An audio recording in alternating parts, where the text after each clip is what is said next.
নিরাপত্তা নেই।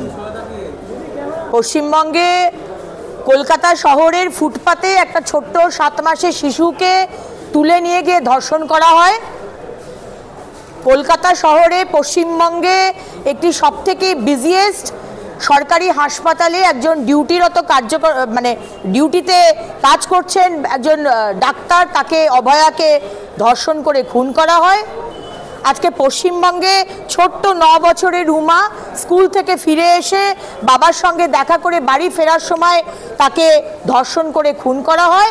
এবং আজকে ন্যাশনাল হাইওয়েতে একজন মহিলাকে কিছু ছেলে, যেটা আমি শুনলাম, তাড়া করছিল, তারপরে তাড়া করতে করতে তাকে ধাক্কা দেয়, এই অ্যাক্সিডেন্টে তার মৃত্যু হয়।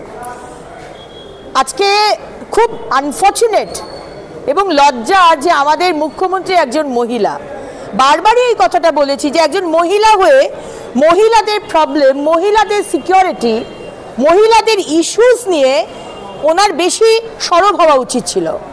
উনি একধারে যেরকম বলেন সারা দেশের মধ্যে আমি একমাত্র মহিলা মুখ্যমন্ত্রী, উনি এবং ওনার সাকরেদরা বলেন, আজকে দিনে দাঁড়িয়ে যদিও বা তিনি একমাত্র নন, কিন্তু অন্যদিকে মহিলা হিসেবে তার যে দায়িত্বগুলো, ইভেন পুলিশ মন্ত্রী হিসেবে তার যে দায়িত্বগুলো তিনি করেন না।